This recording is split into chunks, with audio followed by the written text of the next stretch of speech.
everyone, welcome back to day 2 of Bold Strokes Books Bookathon. We are hitting it off today with On the Edge of Your Seat panel. Just before we start, I want to point out 2 features of Zoom in case you don't know. There is a gallery view, which is just at the top right hand of your screen. That will allow you to see all our panelists in the best view. There is also a Q&A function, which is at the bottom middle of your screen. A little box says Q&A. That is where you will post your questions for our panelists. You're welcome to make comments in the chat roll, chat to each other or to the panelists, but the questions directed to the panelists should go in the Q&A box so we can keep track of them. Okay, thank you very much. Handing it over to Megan Ullrich. Thank you so much, Sandy. I am super excited to be moderating this panel today. I think we all enjoy a little suspense and intrigue and thrills in our lives. So I'm just going to start out by introducing everybody. Let's see here. I'm going to start out with Shirley Green, whose recent publications include the crime thriller On the Road and 2 supernatural thrillers, Legacy and the 2018 Goldie winner Gnarled Hollow. Charlotte, are you as excited as I am to be here? I'm super excited. It's so great to see everybody. Yay. Yes, I know, right? I'll take any connection I could get at this point. So as I introduce everybody, I'm going to ask a big question to get to know everybody a little bit better. What is your favorite suspense storyline of all time? Boy, I really like supernatural, so I think my favorite suspense is probably Shirley Jackson's The Haunting. I love that novel. It's great. Okay, good one. Up next, Andrews and Austin began as theatrical and movie of the week writers in L.A. Andrews was raised on her grandmother's horse ranch in Oklahoma, while Austin spent time on her aunt's cattle ranch in New Mexico. Andrews and Austin now live on their own ranch on the prairie with Icelandic horses and an assortment of dogs and cats. Andrews and Austin, hello. Hello, how are you? Good. Now tell me, what's your favorite suspenseful, thrilling storyline of all time? You know, I have to be honest, I hate suspense. And I can't sleep at night. And so the last really suspenseful thing was Psycho.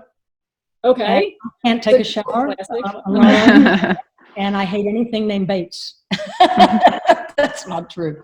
Fair enough, fair enough. Okay, me, Fatal Attraction, Scared the... Ooh, good one. That's a really good one, though. Yeah. Okay. Michelle Larkin.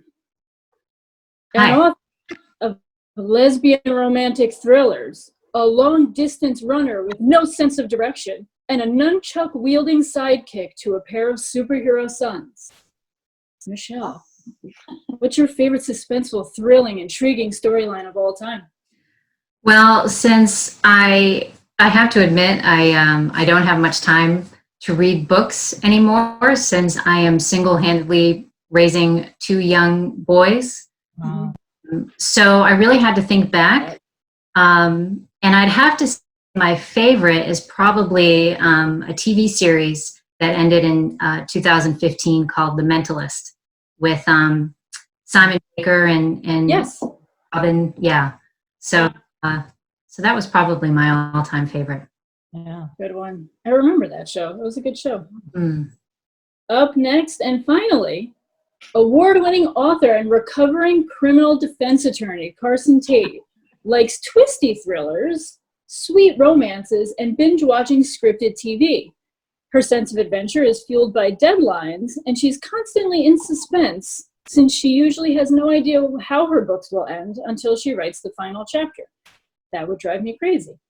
Carsen has won 7 Goldie Awards and is the recipient of the Alice B. Reader's Appreciation Medal for her body of work. Her 24th novel, Drawn, A Tale of Romantic Suspense, will be out in June. Hi, Carsen. Hey, Megan. How are you doing? Long time no see. How are you? I know, right? It's crazy. Tell me, what is your favorite of all time?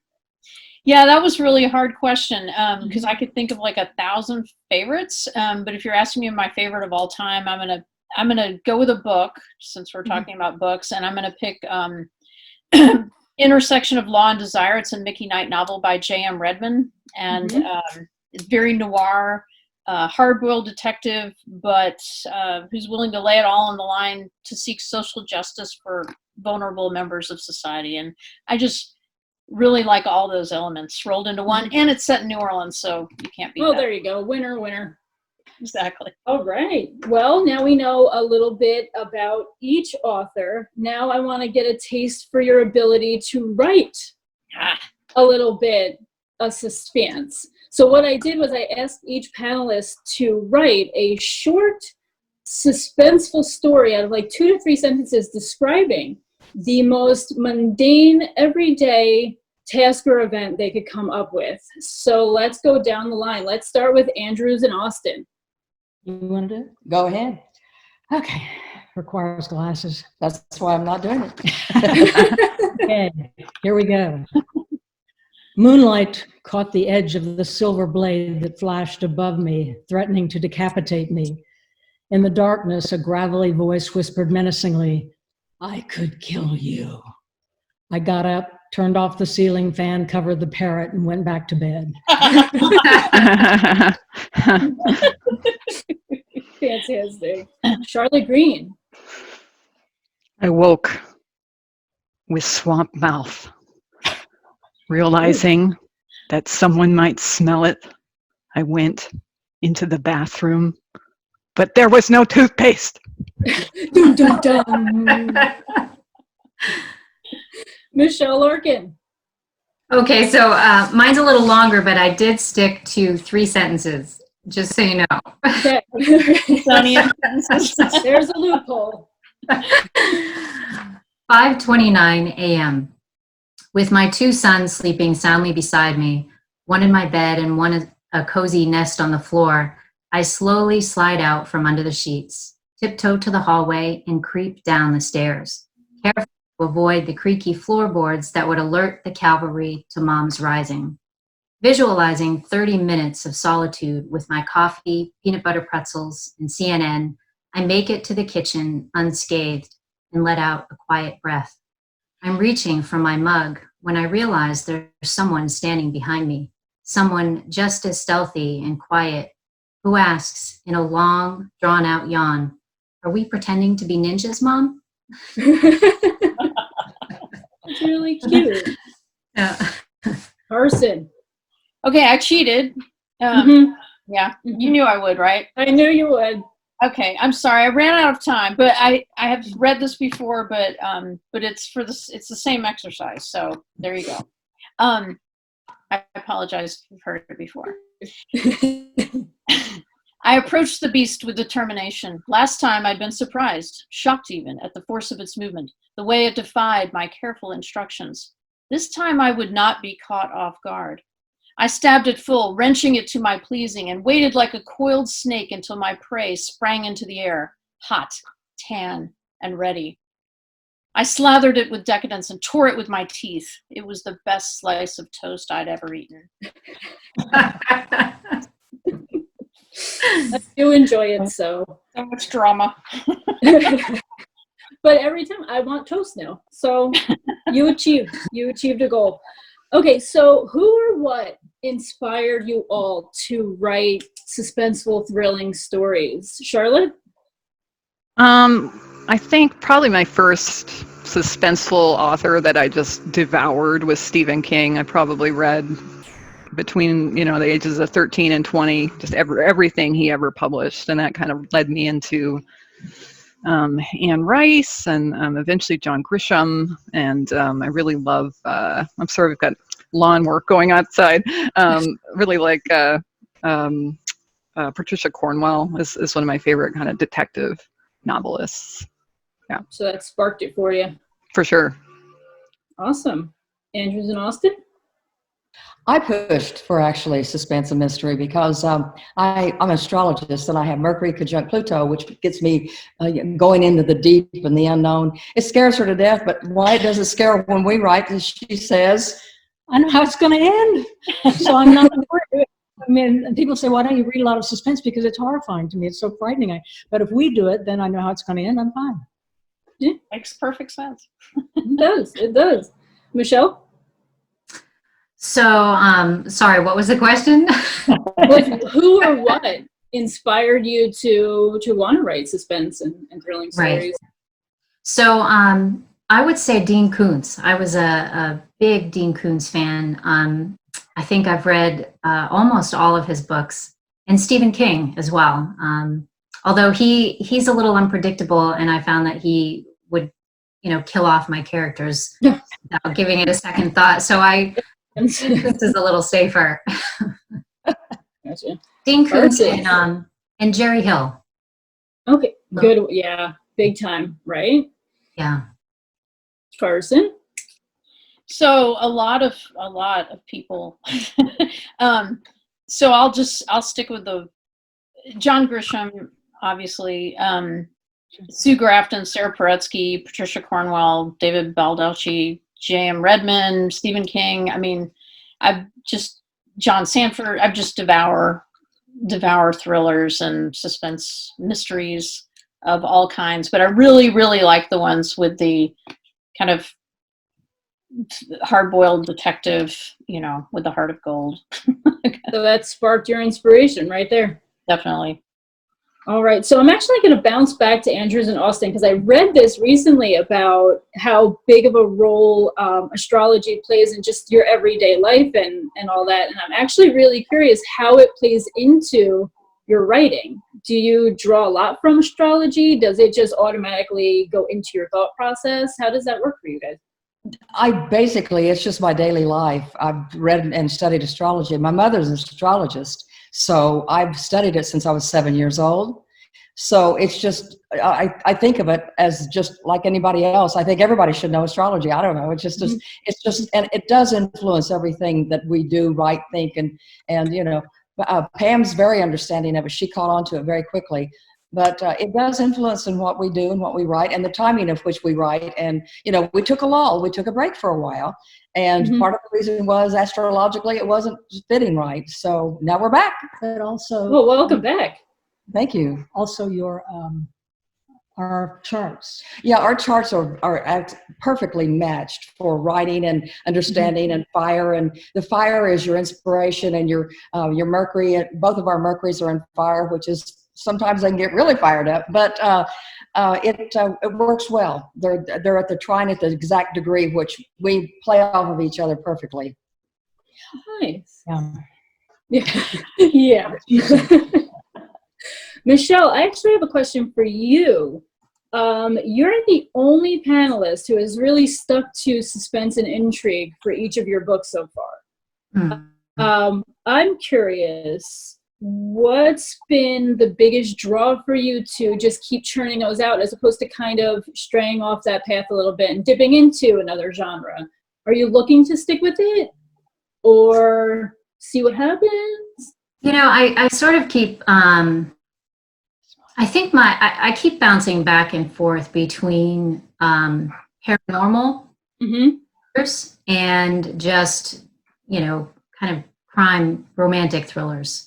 But I think my favorite genre to write in is paranormal. So, it's not really, the story comes to me at, when I least expect it and I write it. There's not really much planning that goes into it. I've considered writing romance. I just don't know if I have it in me, honestly. I think I'm probably just writing what I'm most comfortable in. Makes sense. Sounds good. And the rest of you have switched between genres, especially over to good old-fashioned contemporary romance.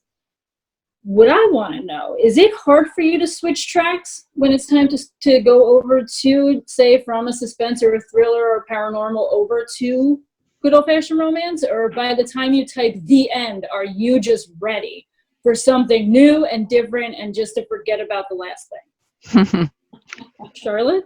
Yeah, I would definitely giggled, say, so. yeah. I'd definitely say the minute I send it, I'm like, all right, what's next? But I would say that sometimes, especially right after I write a paranormal and I'm trying not to, I'll be like, oh man, there's a monster here, there's a ghost. But so I feel like that sometimes wants to creep in, but yeah, I don't. I think the switch is usually pretty straightforward. Carsen? It can be challenging. I spent the last couple of years kind of switching back and forth, and I'd write one romantic suspense and then a contemporary, and believe it or not, the plot-heavy romantic suspenses were easier in a way. I mean, you know, when you're writing a contemporary romance, you can't just drop a dead body in the scene to move the plot along, or, you know. Unfortunately. It takes a little more, it's a little more finesse. So, but yeah, it definitely takes some getting used to. I'm kind of getting into the hang of it now, but it's been a challenge. Michelle? Yes. Oh, I already asked you about yours. Yeah. Sorry, I'm trying to keep like an order of everything. And That's okay. I already messed up. You're doing great. Andrews and Austin. You know, we really consider ourselves more romance writers and storytellers, and sometimes the mystery falls into the romantic story. We don't consider ourselves pure mystery writers, and we're also very intrigued by villains who are out in the open. Everybody knows they're the villain, and they continue to move on and do things, and nothing happens. It's sort of like Trump. And you know, first name that came to mind for me. That was the first villain that came to my mind. So, you know, when we were invited to join this group, we were like, oh my gosh, do they know that we really are more romance writers, and that we're kind of, you know, we're disguised today as mystery suspense writers. But we have written a lot, and we wrote a lot of movies. And our new book coming out is a mystery suspense. Yeah. Well, if I may, I consider like everything I've written to be romance first, suspense second. Like even in, I wrote a mystery series with a detective in first person, but a romance arced over the series. So, you know, I'm kind of with you in that respect. The romance to me comes first, and then the suspense is or the mystery is a different plot. If there's no love and sex, I don't care who gets murdered. Bingo. I only read books with love and sex, so I mean, I feel you on that one. Charlotte, you have put your own spin on some well-known stories, such as like 50 Shades and Pride and Prejudice. I'm curious, in your mind, do you have a well-known suspense story you would think, or thriller or horror that you would love to either put your spin on, or maybe you're planning on putting your spin on? I've been thinking a little bit about Jane Eyre. So I would really love to do a lesbian Jane Eyre. I haven't done historical before, and this would probably be down the road a little bit. I've got a kind of contemporary, somewhat not standard, but contemporary romance that I think I'll be working on next. So yeah, so if I did a historical 19th century lesbian romance, I think I might want to do Jane Eyre for sure.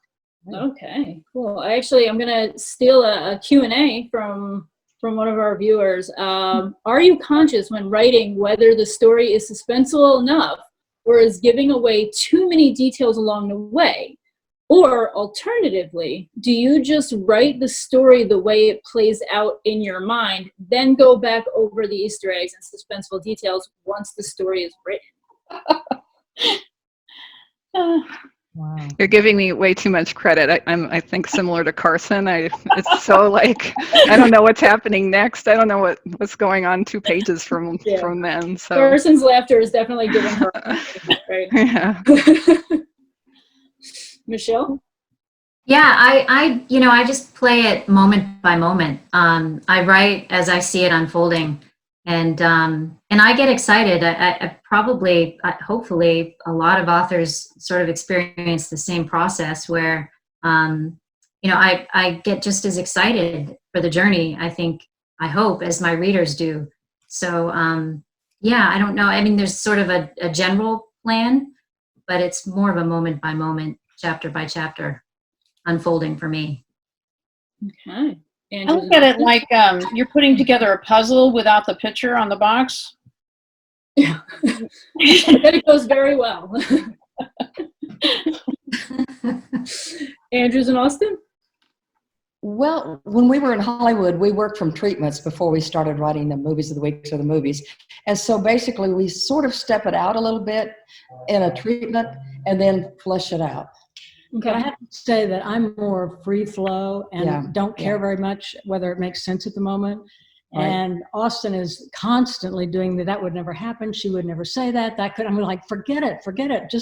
Let's just move on and we'll come back to that. So I guess she's a good check and balance because it probably wouldn't. I'm with Austin on that one. By the time I'm through, people would be going, what? Okay, let's see.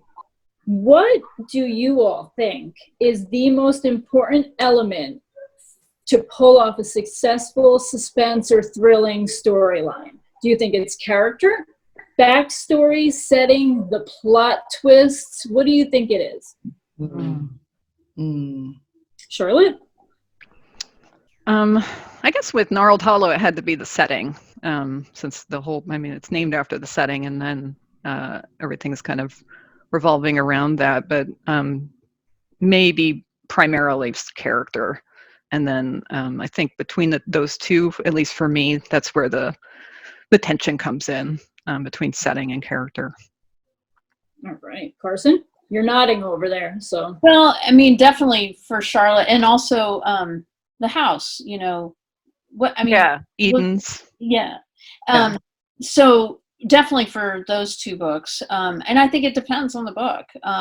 But I think character is kind of a central thing to most important element to all books, because that kind of informs the conflict and the backstory and why you're where you are.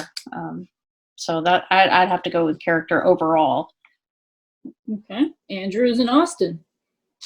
I really believe it has to be deep character development, so you feel like you absolutely know them and you hate it when you say goodbye to them. Otherwise, it becomes like the theater. If the background's too dominant, people come away from the theater humming the scenery, and that should never happen. They should be a backdrop for the characters.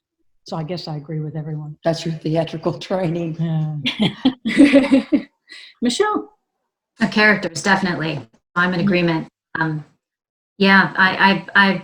I think you have to be emotionally, for me, in all my books, I have to be emotionally invested in my characters, and I really try to create that experience for my readers. And then I think everything from there is much more fun. Okay, agreed. Speaking of characters, I gave you all a question ahead of time of what character from a suspense or thriller or anything would you date? On the other hand, which character from a suspense or a thriller or anything do you wish you had created yourself? Andrews and Austin. You got some big smiles over there, so I'm sure. Well, there should be no dating or we'd have some serious problems. However, that said, this is not so much a suspense, but there's a character recently that we're very much into women's equality and have written about that. And so there's a character, Ramona, in Hustlers, which J-Lo played, who was a stripper and a pole dancer, and who actually turned all of her Johns around and got the best of them, which I thought took a subject matter that we are so trained to believe is not good, and it's women being used, and she flipped that switch, and she did it really well, and I liked that character a lot. I wish I had done that character and that we had done it. She's good in that. Yeah. Okay. Carsen. I would date J-Lo in a heartbeat. And I know, right? I'm like, that's a character I would date and wish I created. And I think my wife would be You're all on bored. As far as characters I wish I had created, I would go with Kinsey Milhone from the Sue Grafton's Alphabet series. I liked her because she's complicated but very down to earth. She had a great, very layered backstory, and her approach to life was just very real and gritty, but not angsty, if that makes sense. It does. Charlotte? So I've been keeping myself on mute because, of course, this is when everybody in the neighborhood decided to mow their lawn. Create or date, I should say, would be Gillian Anderson's Scully from the X-Files. Boy, that's one of my first major crushes. And, second, or maybe even primary to that, would be Clarice Starling from Silence of the Lambs. That was probably one of my first crushes. I like that. Yeah, I like that FBI character. Yeah. I guess. In terms of create, I love Kinsey Milhone too. But I guess I would also. I really love the old noir. So the Continental Operative, Dashiell Hammett's Continental Op from the 30s. Or possibly the Nick and Nora characters in his books, The Thin Man. Those are great. Okay. Michelle. So characters I wish I'd created. I chose, again, TV series. So it's really a toss-up between two. Dex Perios from Stumptown. I don't know if you have ever seen that. I haven't seen it yet, but it's on my list to watch. She's great. She's tough but vulnerable, and I love that mix. And then Sean Murphy from The Good Doctor. Show that I love. And I love his character. So and as far as dating, I had a hard time with that one. So I chose someone, a character from my next book, which is coming out in August, and it's the main character, Detective Reed Silver. So she really appeals to me on so many levels. She's tough, and what you see is what you get. She's a little abrasive, but there's just so much heart. So that's definitely someone I would date. It's a great name. Yeah, great name. We actually have a Q&A question for Michelle. They are wondering if there is going to be a follow-up on Endangered. Yes, so I've been getting a lot of emails from frustrated fans wanting another book. And yes, I definitely intend to write. I always had from the get-go. I'd like to turn this into a series. So that's in the works. After the book that I'm working on now, my plan is to start that second. And I already have a title picked for it, but I can't say anything more. Well, they're going to be very excited to hear that. Good. Let's see, another Q&A. How much do each of you rely on experts in the field? For example, if your character is a cop, do you have a go-to in police work? Andrews and Austin? If it is a character that I have no experience with, absolutely 100%. We've just wrote a book called Too Hot to Ride, which comes out in the summer, and it's about a woman who was a very famous cutting horse champion. And while we know about horses, I don't know about cutting horses.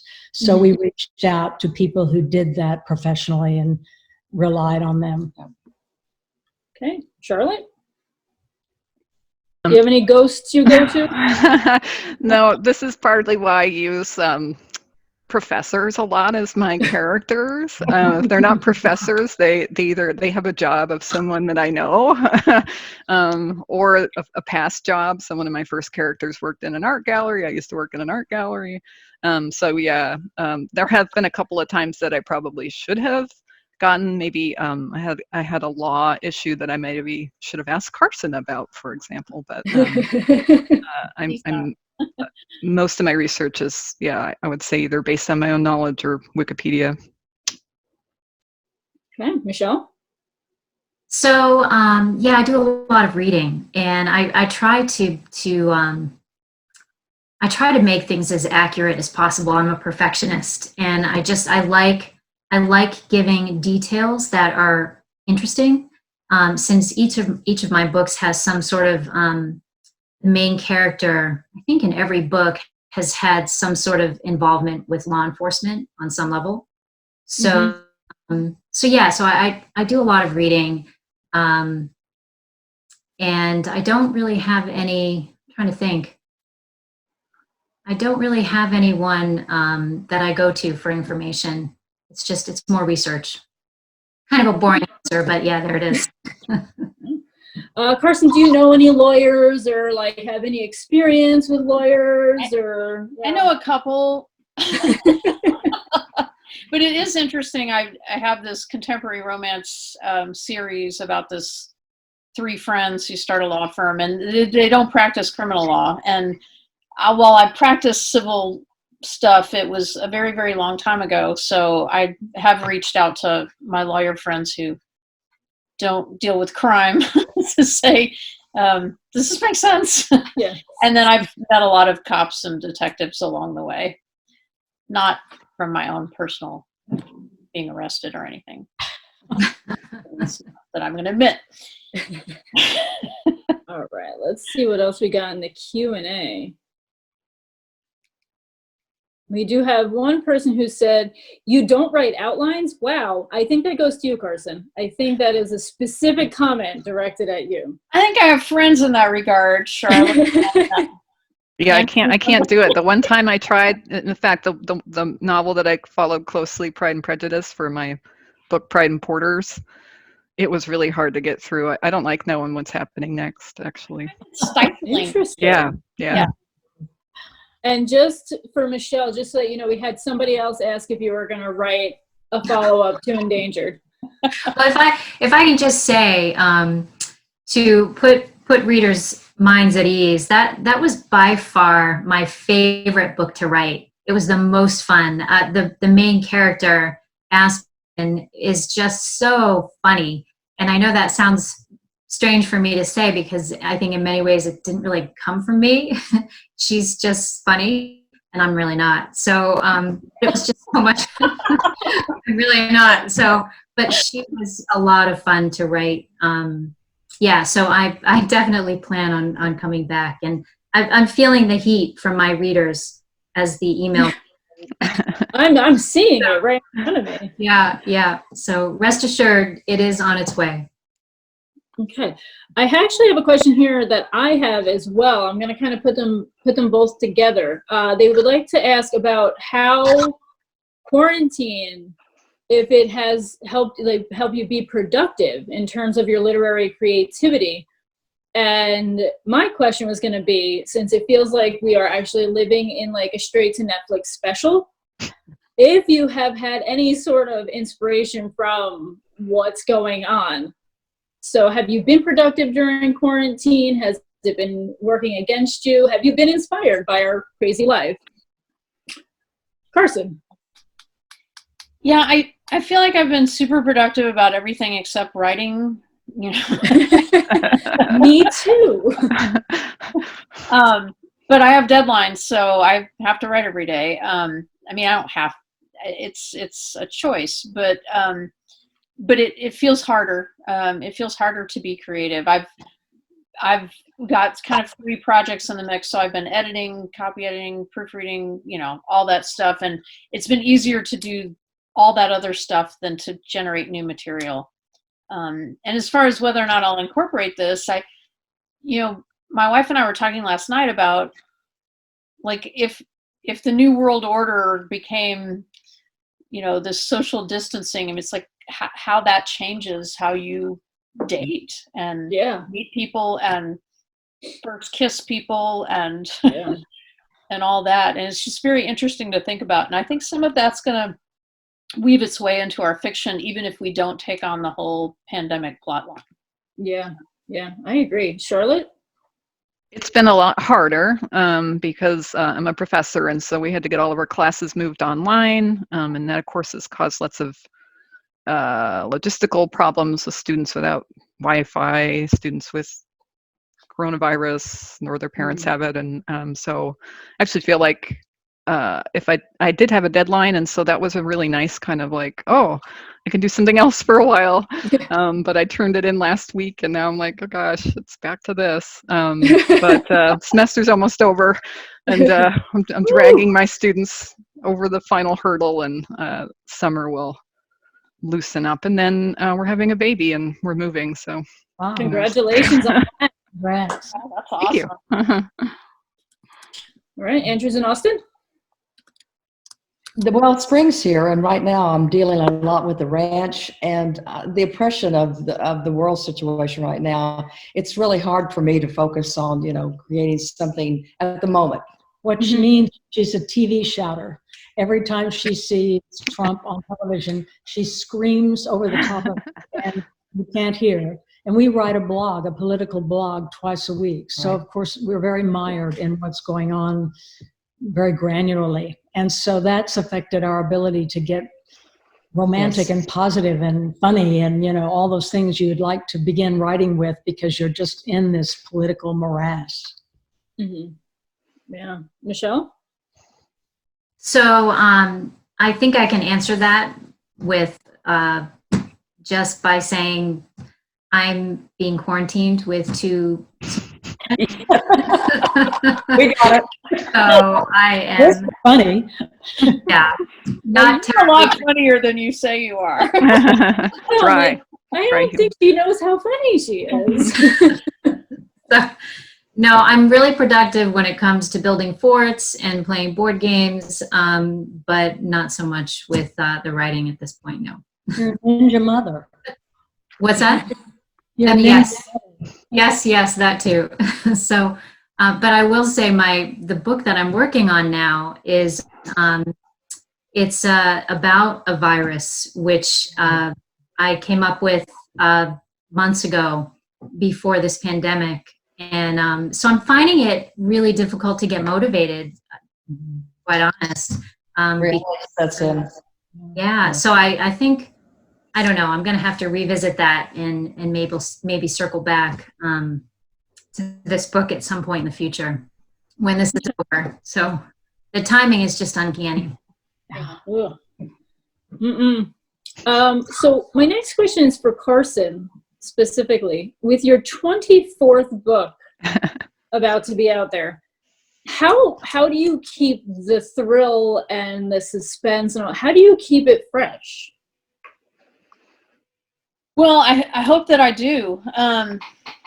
And I think I'm with a lot of people who say you do. You do, yes. You do. I appreciate that. So I'll do a plug for Drawn, which comes out in June. I love that cover, by the way. It's one of my favorites. Lainey, my wife, was very instrumental in both helping me think of the plot for this book and also helping me think of the ideas for the cover. She's an artist, and it's about an artist and a cop. And I guess I just kind of look a lot toward to what's going on in the world, and trying to take things that are current and fashion them into fiction. The book I'm about to start writing is will have a psychic, which is something new, a new element to my work.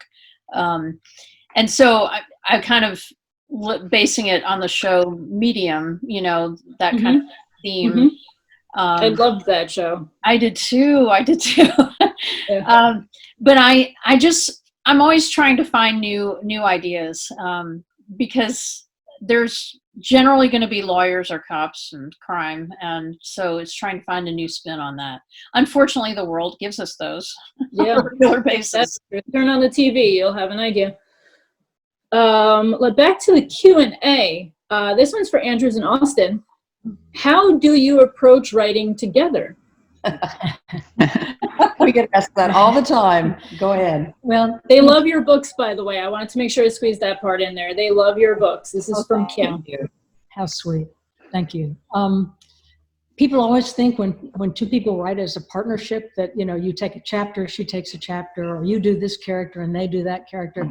It really doesn't work like that for us. I'm a little more of the turn of phrase, the wordsmith, you know, the jokes, the funny things. She's more the reality check. Would they do that? Would they say that? Would they feel that? Character development. And so I might do a draft of a chapter, and she's psychic, which is a major problem, because I'll say, read the chapter again. She'll say, I've read it 4 times. I'll say, just read it because I want to know. And she'll say, put her hand on it and say, I can tell you now without reading it again, it all needs to be rewritten. Well, that's really annoying. Ouch. I know it is. You know what it would feel like. So, but we've been together 30 years, and so we've been writing together for 30 years, and by now we've no longer screech tires out of the driveway Or kill each other. No fits. We just look at each other and go, later, you know. So We walk into each room. we're good at writing together. Yeah, it works. There was actually another one for you guys, wondering if we were going to see more of the Richfield and Rivers mysteries. I know, people love that. We did those 10 years ago when we were in LA, and we might go back and, you know, one thing you never want to do is go back and make it not as good as it was. Right. So readers have expectations, and I guess our expectation of ourselves would be, could we bring that forward and make it better than it was? And so we'll see. They were great.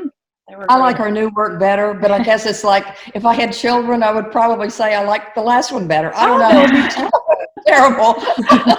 My God, I know. I'm already saying it on a psychiatric now.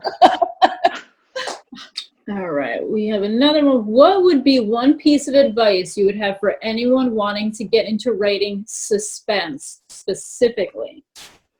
Michelle, any little nuggets over there you would bestow? I guess into writing suspense. Just really write what you want to read. I don't know if I have any nuggets of wisdom. And write what you want to read and have fun and play around with it. And it doesn't have to be perfect the first time out of the gate, you know. Just write what comes to mind. And I find that just writing in general, I have a tendency to constantly self-edit. And sometimes I just I really have to make a conscious effort to let that go. And just keep writing, and then come back to it later. And just write what you want to read. Write the story that is inside you. Okay. Charlotte? Well, since I teach writing primarily, I think one of the things I always say is very similar to Michelle, which is sometimes you just have to put your butt in the chair, and you can be. I mean, I obviously I teach literature, and I think inspiration is great, but yeah, you need to write the story, especially if you feel like there's a story that's missing, right? I think that's where a lot of lesbian and queer authors come in, where it's like, well, we're kind of not part of this genre a lot of the time, so why, or people of color, or people with disabilities, that you know, that's a place that you can come in with something quite new. Yeah, Carsen? So that's all perfect advice. I do think that, you know, getting your butt in the chair and just writing and not worrying about the final product as you're writing along. But if you want to write in a specific genre, my advice is always read the best work in that genre, to know what the genre conventions are, to know how to do it right. You're not going to copy it. I mean, it's going to come out in your own voice, but that's the best way to get a good foundation, I think. Okay, Andrews and Austin.